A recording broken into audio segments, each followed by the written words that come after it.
ایک صحابی تھے نہیمان بن عبداللہ، کیونکہ عرب کے لوگ شروع سے شراب پیتے تھے، حرام نہیں، بعد میں حرام ہوئی۔ ایک دن غلطی ہو گئی، شراب پی لی، پھر سے بھول گئے۔ اب کسی نے پرچہ نہیں کٹایا، مخبری نہیں کی، شکایت نہیں لگائی۔ جب نشہ اترا تو خود ہی خیال آیا یہ میں کیا کر بیٹھا ہوں، خود احساس تو احساس بھی نہیں نہ ہوتا۔ دوڑے آئے نبی پاک کی بارگاہ میں اور آ کے ہاتھ باندھے، یا رسول اللہ صلی اللہ علیہ وسلم مجھے پاک کر دے۔ آقا اور روتے جا رہے۔ حضور نے صحابہ سے کہا دیکھو اس کے منہ سے شراب کی بدبو آتی ہے؟ کہ حضور آ رہی ہے۔ ماں زیادہ پیار کرتی ہے یا رسول پاک؟ باپ زیادہ پیار کرتا ہے کہ نبی پاک؟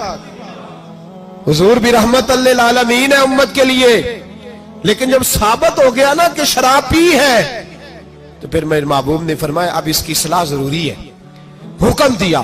اور جب بات کی تو جاہو جلال کے عالم میں کی، روب اور دبدبے، فرمایا لے جاؤ باہر، ستون سے باندھو، کوڑے مارو۔ حضرت ابو ہریرہ کہتے ہیں اسے کوڑے لگ رہے تھے، کوڑے۔ تو میرے نبی پاک اندر بے چینی کے عالم میں ٹہل رہے تھے، کبھی ادھر جاتے کبھی ادھر جاتے، کبھی ادھر آتے کبھی ادھر۔ یا رسول اللہ صلی اللہ علیہ وسلم آپ اس کے لیے یہ کر رہے تو شراب پی کے آیا ہے۔ تو میرے حبیب نے فرمایا تو نے غلطی کرنا دیکھا ہے، احساس کرنا نہیں دیکھا، خود چل کے آنا معافی مانگنا نہیں دیکھا؟ میرے نبی پاک نے فرمایا غلطی ہوئی ہے تو میں نے سزا بھی دی ہے اور مجھے امید ہے آئندہ غلطی کرے گا بھی نہیں، لیکن غلطی ہو گئی تو کیا ہوا، وہ خدا سے بھی پیار کرتا ہے، محمد و مصطفیٰ سے بھی پیار کرتا ہے۔ ان لوگوں کو معاشرے سے کاٹے نا، ان کو جہاز کہہ کے نشئی کہہ کے کاٹے نا۔ یہ کسی ماں کی آنکھوں کے تارے ہیں، یہ کسی بہن کے راج دلارے ہیں، کسی بیوی کے سر کا تاج ہے۔ کوئی بیٹی انتظار کر رہی ہے کہ میرا باپ شام کو گھر آئے گا۔ او بھائیو ان پر محنت کرو، ان کے علاج کراؤ، جدوجہد کرو ان کے لیے، انہیں توبہ کی طرف لاؤ۔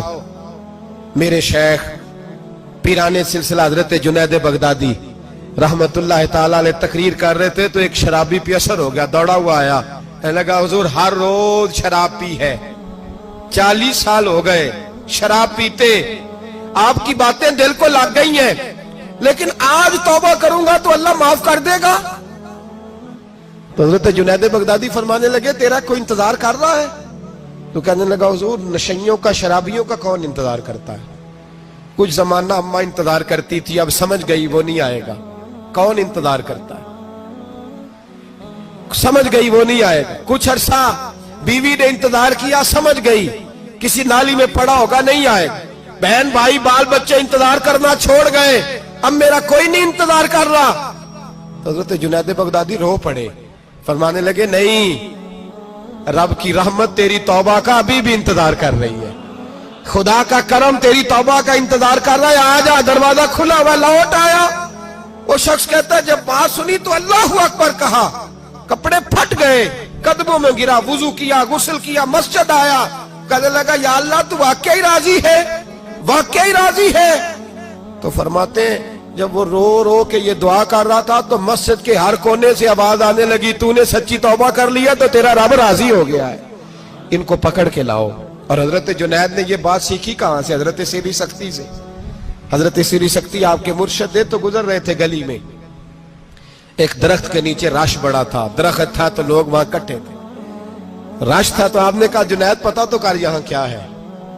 لوگوں نے کہا حضور ایک شرابی شراب کے نشے میں مست آل فول بول رہا ہے اور لوگ تماشا دیکھ رہے ہیں۔ حضرت گئے، چھڑی ہاتھ میں تھی، جوانوں سے کہا چلو نکلو بھاگو، سب لوگ چلے گئے۔ تو فرمایا جنید جا پیالے میں پانی لا۔ فرماتے میں پانی لایا تو حضرت نے اپنے ہاتھوں سے اس کا منہ دھو ڈالا۔ اللہ کرے ان کا کوئی منہ دھونے والا ہی آ جائے، اللہ کرے کوئی آئے جو ان کا منہ دھو ڈالے، یہ تو بیچارے اب الجھ گئے گناہ میں، کوئی آئے ان کا بازو تھامے دھو کے نہ منہ۔ تو رب کریم کے ولی کی آنکھوں میں آنسو آئے اور کہنے لگے اے اللہ میں نے منہ اس لیے دھویا ہے کہ جتنے لوگ شراب کی بو سونگیں گے اس کے شرابی ہونے پہ گواہ بنیں گے، چلو اب منہ دھویا ہے کوئی بو تو نہیں نہ سونگے گا، اور لوگ تو گواہ نہ بنیں گے کہ شرابی ہے۔ اور پھر رو کے کہنے لگے اے اللہ جو میری طاقت تھی وہ میں نے کر دیا، اب جو تیرے قبضے میں ہے تو بھی رحمت فرما، میری طاقت میں منہ دھونا تھا، میں نے دھو ڈالا ہے، تو دل دھو دیا کرتا ہے، مہربانی کر اس کے دل کو بھی صفائی عطا فرما دے۔ یہ کہہ کے چلے گئے۔ فرماتے ہیں حضرت جنید میں تہجد کا وضو کرا کے جناب سری سختی کو مسجد میں لے کے پہنچا تو وہ شرابی مجھ سے پہلے مسجد میں بیٹھا ہوا تھا اور آوازیں آ رہی تھی، سری تو نے منہ دھویا تھا تو ہم نے دل بھی دھو ڈالا، دھو ڈالا۔ ان کے بازو تھامو۔ اگر حکومتیں تغافل برستی ہیں، غفلت کرتی ہیں تو امت کو، باقی لوگوں کو تو جاگنا چاہیے، پر محنت کرو، انہیں بچاؤ، ورنہ ان کی دنیا تو خراب ہو ہی گئی، آخرت بھی بگڑ جائے گی، آخرت بھی۔